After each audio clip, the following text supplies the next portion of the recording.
नमस्कार, war of state देख रहे हैं आप। मैं हूं आपके साथ पूजा। अब देश की राजनीति में असली वॉर बिहार में शुरू हो गया है। बिहार में इस साल के अंत में विधानसभा चुनाव होने हैं और इसी को लेकर पटना में महागठबंधन की एक बैठक बुलाई गई थी। बैठक तो लंबी चली पर नतीजा ढाक के 3 बात। इस बैठक में सीट बंटवारे और सीएम फेस को लेकर फैसला किया जाना था, पर फैसला हो ना सका। तेजस्वी को कांग्रेस ने आंखें दिखा दी। महागठबंधन के सीएम फेस को लेकर आरजेडी भले लाख तर्क दे दे कि सदन में नेता प्रतिपक्ष तेजस्वी यादव है तो सीएम भी यही होंगे, लेकिन कल की बैठक में सीएम उम्मीदवार के नाम पर चर्चा तो हुई पर कोई अंतिम फैसला मीडिया के सामने नहीं आया। हालांकि विरोधियों और आलोचकों के प्रश्नों से बचने के लिए तेजस्वी यादव की अध्यक्षता में कोऑर्डिनेशन कमेटी बना दी गई है, लेकिन मीटिंग में जो कुछ भी हुआ वो साफ साफ इशारा कर रहा है कि अब कांग्रेस और आरजेडी के बीच में जबरदस्त तकरार की शुरुआत हो गई है। अगर ये हाल यूं ही रहा तो चुनाव से पहले ही गठबंधन खुद ही वोट कटवा बन जाएगा। तो मीटिंग की इनसाइड स्टोरी आपको बताएंगे कि बिहार में चल क्या रहा है। और चर्चा के लिए मेरे साथ स्टूडियो में मौजूद हैं कैपिटल टीवी के editor in chief doctor Manish Kumar और एग्जीक्यूटिव एडिटर राजीव जी। सर, आप दोनों का बहुत बहुत स्वागत है। धन्यवाद। सर, कल जो बिहार महागठबंधन की मीटिंग हुई है, क्या कुछ हुआ उस मीटिंग में? देखिए, उस मीटिंग में आपस में ही ये लोग लड़ पड़े। मामला तो ये था कि सीएम का चेहरा मिलेगा, वहां पे बाकायदा सीटों का बंटवारा होगा, लेकिन कांग्रेस पार्टी ने पेंच फंसा दिया। कांग्रेस पार्टी ने कहा, वैसे पूरे मीटिंग के दौरान कांग्रेस पार्टी सबसे ज्यादा एग्रेसिव नजर आई। ये शायद ऐसा लग रहा है कि लालू यादव की कमी तेजस्वी यादव और आरजेडी को दिख रही है इस तरह की मीटिंग में। कारण ये है कि कोई तेजस्वी यादव को लीडर मानने को तैयार ही नहीं है और इसीलिए सीएम का चेहरा तो दूर की बात, अभी सीटों को लेकर के जो पेच फंसा है उसको समझने की जरूरत है। कांग्रेस पार्टी ने कहा कि हम तो 70 सीटों के ऊपर लड़ेंगे और इस मीटिंग में कांग्रेस पार्टी एक लिस्ट लेकर के गई कि जो पिछली बार जो 70 सीटें मिली थी उसमें से 35 सीटों को इन लोगों ने काट दिया और पहली शर्त रख दी कि ये 35 सीट जो हम हटा रहे हैं इसकी जगह पे हमें अलग से 35 सीट, ये लिस्ट है नई सीटों की जिस पे हम चुनाव लड़ेंगे। अब आरजेडी के लोगों ने जब उस सीट को देखा तो मालूम चला कि ये तो बहुत बड़ा खेल है, क्योंकि उसमें ज्यादातर सीटें सीमांचल के इलाके की थी, पप्पू यादव के इलाके की थी। तो मुस्लिम और यादव का जो मेन जगह है उन जगहों पे ज्यादातर सीटें, क्योंकि ये कह रहे हैं कि भाई हमारा तो सांसद वहां से है, 2 सांसद हम वहां पे जीते हैं और एक पप्पू यादव है, 3 सांसद हमारे उस इलाके से हैं, तो हमारा तो उसके ऊपर से बनता है। आरजेडी की तरफ से कहा गया कि पिछली बार आपको इतनी सीटें, तो बोले वो तो हरा भरा सीट आपने दे दिया था, इस बार स्थिति अलग है। लोकसभा में सबसे बेहतर स्ट्राइकिंग रेट हमारा है, हमको आपने सीटें कम दी, हम 3-4 जीत के आ गए। तो ये जो है ये सारी चीजें वहां पे हुई। तो सीटों का बंटवारा के ऊपर बात इसलिए टाल दिया गया क्योंकि आरजेडी की तरफ से एक और बात कह दी गई कि देखिए अभी तो जितनी पार्टियां हैं ही 1-2 पार्टी और, क्योंकि वहां पे मालूम चल रहा है कि वो रामविलास पासवान के भाई भी मांग रहे हैं।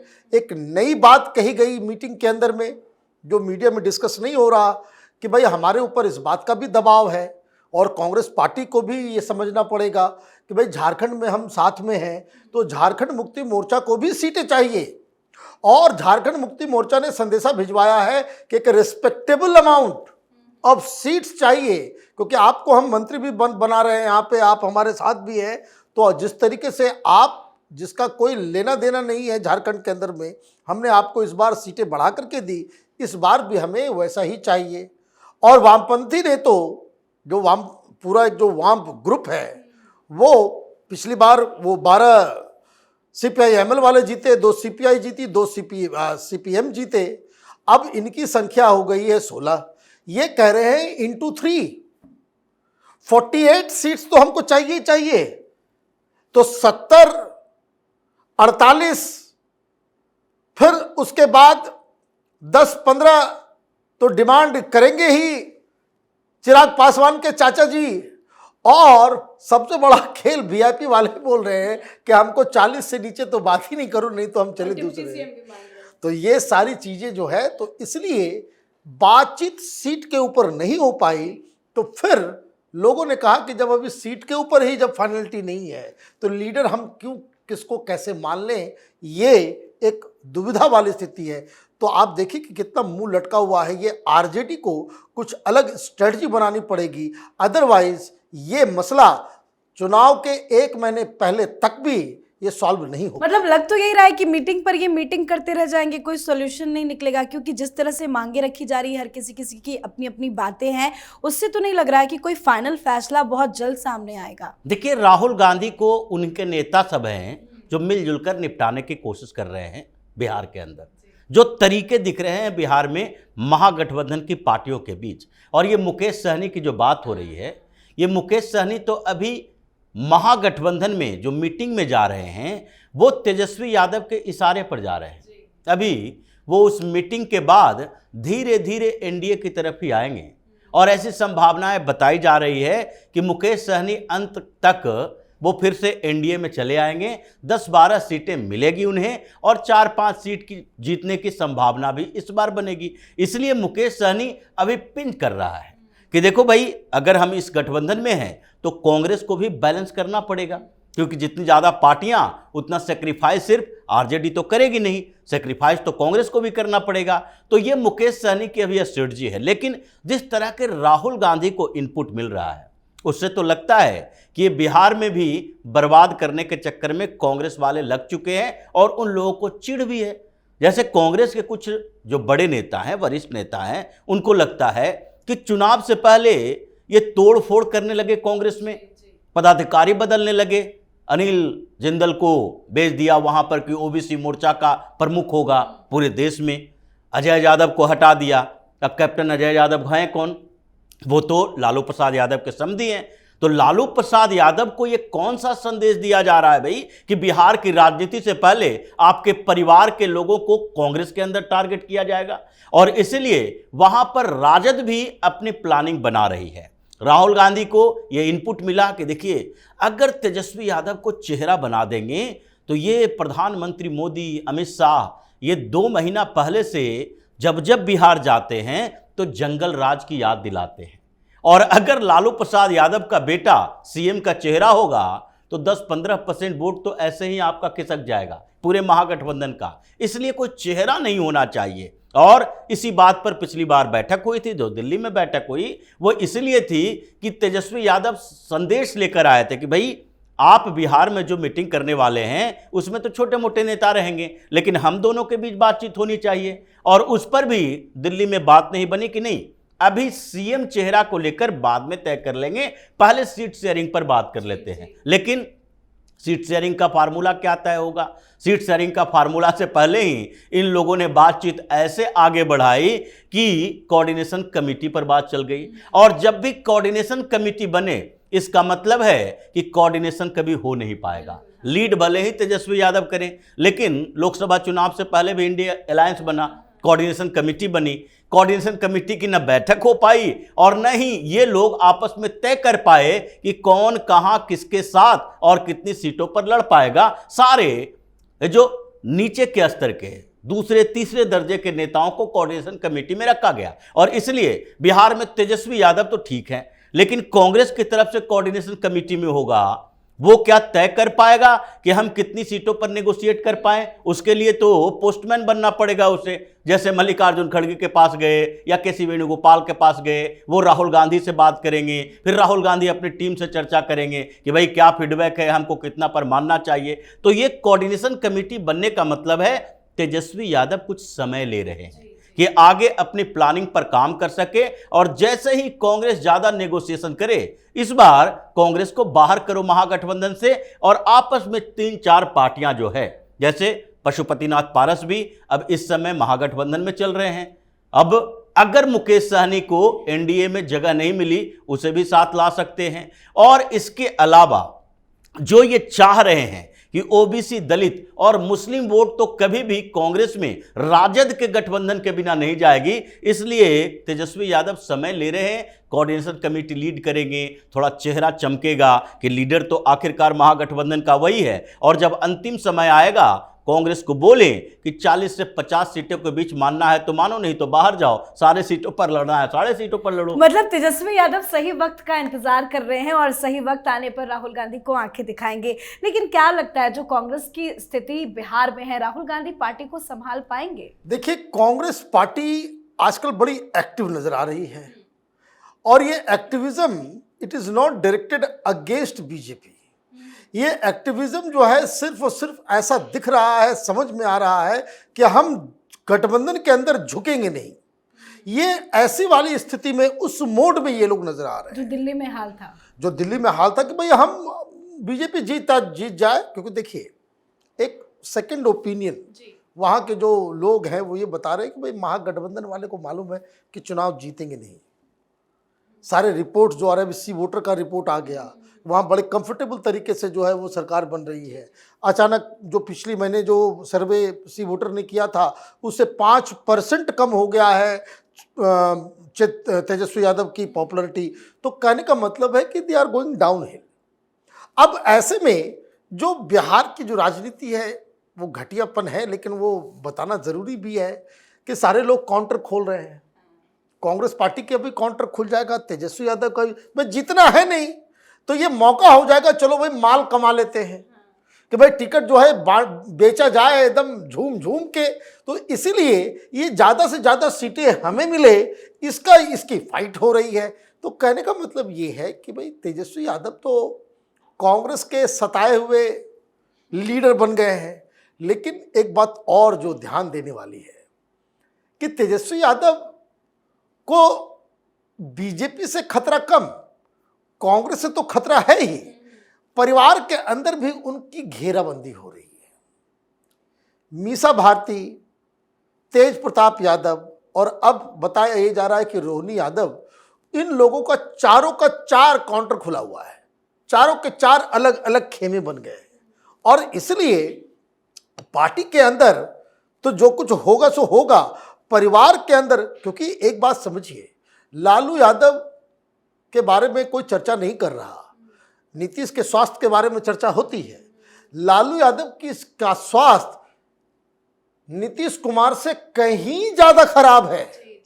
जो लोग उनके साथ जब राजनीति होती थी, जो पत्रकार, जो नेता, जो 24 घंटा उनके साथ रहते थे, उनको वो पहचान भी नहीं पा रहे हैं। ये इनकी स्थिति हो गई, इसलिए न उनको मीटिंग में लाया जा रहा है, न कोई मीटिंग में कोई पूछ रहा है, न पार्टी की मीटिंग में, न कोऑर्डिनेशन कमेटी। जब नहीं तो अगर वो मेंटल रूप से स्वस्थ होते तो इस मीटिंग में वो खुद अध्यक्षता करते, तब कहानी कुछ और होती, तब कुछ और बातें होती। तो मुझे लग रहा है कि ये कांग्रेस पार्टी ने वो फॉर्मूला तैयार कर लिया है कि हम तो डूबेंगे सनम, तुमको भी ले डूबेंगे। लेकिन साफ शब्दों में कह सकते हैं कि किसी भी पार्टी का स्टैंड क्लियर नहीं है। लेकिन सर, कल मीटिंग हुई, अभी मीटिंग में 24 घंटे से ज़्यादा का वक्त बीत गया है, लेकिन अभी भी आरजेडी की तरफ से बार बार ये कहा जा रहा है कि नहीं, हमारे नेता तो तेजस्वी है। कल भले ही सीएम के फेस पे कुछ मुहर ना लगी हो, लेकिन वो बार बार कह रहे हैं कि नहीं, तेजस्वी के नाम पर ही हम ये चुनाव लड़ेंगे। देखिए, तेजस्वी तो हैं, राजद के नेता तो तेजस्वी उसी समय हो गए थे जब लालू प्रसाद यादव ने उत्तराधिकारी बना दिया। जब राष्ट्रीय अधिवेशन जो हो रही थी राजद की, उस समय भी कहा मैं या तेजस्वी यादव, इन दोनों के हस्ताक्षर के बिना कोई नियुक्ति नहीं हो सकती। उन्होंने फुल ऑथोरिटी दे दी। उस समय से राजद के नेता हैं तेजस्वी यादव। परिवार में गुटबाजी चलती रही है उस समय भी, और आज भी गुटबाजी और बढ़ गई है। लेकिन फिर भी राजद के नेताओं को लगता है कि जब तक लालू प्रसाद यादव जीवित हैं तब तक तो तेजस्वी यादव को हमें मानना पड़ेगा। बाद में क्या होगा ये बात की बात है, लेकिन अभी तेजस्वी यादव का दबाव है राजद के ऊपर भी, और उन्होंने थोड़ा स्मार्ट गेम किया है, क्योंकि जो कोऑर्डिनेशन पैनल बना और उसके ये लीडर बन गए कि नहीं हम लीड करेंगे, और उसमें उन्होंने सीट शेयरिंग पर जो फार्मूला डेवलप होने थे उस पर आगे चर्चा नहीं हुई। लेकिन जो मैनेजमेंट है, इलेक्शन मैनेजमेंट, जो प्रचार का तरीका है, उस पर वो हावी रहे, कहे कि भाई अब जबकि महागठबंधन है तो आगे प्रचार महागठबंधन करेगी, उसके सारे लीडर जाएंगे। ये कन्हैया कुमार की पदयात्रा टाइप की स्थिति फिर से पैदा नहीं होनी चाहिए। एक तरह से देखा जाए तो कन्हैया कुमार को बिहार से भगाने की तैयारी है। वो तो चाहते नहीं है कि बिहार में कांग्रेस के लिए भी ये इस तरह का प्रचार करे जैसा कि तेजस्वी यादव कर चुके हैं। उन्हीं के रास्ते पर ये चले। तेजस्वी यादव अलग अलग घूम के रैलियां किए थे और ये फिर कन्हैया कुमार ने शुरू कर दिया पदयात्रा। तो ये बात चली कि ये पलायन रोको, नौकरी दो, ऐसे टैगलाइन भी महागठबंधन के लिए होंगे। ये सिर्फ कांग्रेस का नहीं हो सकता। अगर आपको लगता है कि अकेले चुनाव लड़ना है तो अकेले अपना प्रचार कीजिए, लेकिन अगर पूरे बिहार में कोई दौरा करेगा, पूरे बिहार की रणनीति बनेगी, पूरे बिहार में प्रचार होगा, तो उसके लीडर तेजस्वी यादव ही होंगे, इनके नेतृत्व में होगा। और मंच पर कौन होगा फिर तो वो राजद के नेता तय करेंगे। तो एक तरह से सबसे बुरी खबर जो है वो कन्हैया कुमार के लिए है। न उनको कांग्रेस के वरिष्ठ नेता पसंद कर रहे हैं, न ही राजद के नेता पसंद कर रहे हैं, और न ही दूसरे जो इनके पार्टनर हैं, चाहे पशुपति कुमार पारसी हो या फिर विकासशील इंसान पार्टी के मुकेश सहनी हो, ये भी नहीं चाहते कि कन्हैया कुमार के साथ हम दिखें, कन्हैया ऐसे प्रचार करता फिरे और राहुल गांधी के इशारे पर बिहार में कांग्रेस का नेता बनने की कोशिश करे। तो इसलिए उसे तो बाहर कर दिया। अब धीरे धीरे देखिए, तेजस्वी यादव अगर स्मार्ट गेम करेंगे तो कांग्रेस के लिए ज्यादा परेशानी होगी। राजद ऐसे भी इस बार सत्ता में तो आएगी नहीं। पहले ही अमित शाह ने ऐसा गेम प्लान बना लिया है कि बिहार में पहले से ज्यादा बड़ी जीत होगी, और संभावना इस बात की है कि इस बार सरकार, जैसे कि वो तमिलनाडु में जाकर कह रहे हैं कि हमारी सरकार बनेगी, मतलब कॉलिशन गवर्नमेंट बनेगी। परेशानियां हैं, लेकिन यहां पर बिहार में ये जो सैनी साहब ने कहा कि भाई भारतीय जनता पार्टी की सरकार बनेगी, सम्राट चौधरी के नेतृत्व में सरकार बनेगी, इसका मतलब है कि इस बार प्लानिंग यही है कि 100 नहीं बल्कि 110-15 सीटें भारतीय जनता पार्टी जीत कर आए, ताकि नीतीश कुमार की पूरी दावेदारी ही खत्म जी, आपने अमित शाह का जिक्र कर दिया है तो जाते जाते एक एक सवाल आप दोनों से ले लेते हैं। सर, एक बयान बड़ा चर्चा में चल रहा है कि नीतीश कुमार के बेटे ने कहा है कि अमित अंकल ने कहा है कि पापा ही सीएम बनेंगे। इस बयान में कितनी सच्चाई है? देखिए, उनसे बार बार जब भी वो पब्लिक में आते हैं तो मीडिया वाले माइक लगा देते हैं कि एक तो दो सवाल उनके पास जो जहाँ जहाँ जाए परछाई की तरह दो सवाल जो है वो चल रहा है। एक, आप कहाँ से चुनाव लड़ेंगे, आप राजनीति में आएंगे या नहीं आएंगे, और दूसरा, मुख्यमंत्री कौन होगा। तो देखिए, नॉन पॉलिटिकल व्यक्ति है, तो उन्होंने कहा कि भाई वो तो अमित अंकल ने कह दिया है, ये बात सही है। उन्होंने कहा कि अमित शाह ने घोषणा कर दी है तो मामला खत्म हो गया, अब इसके ऊपर सवाल मत पूछिए।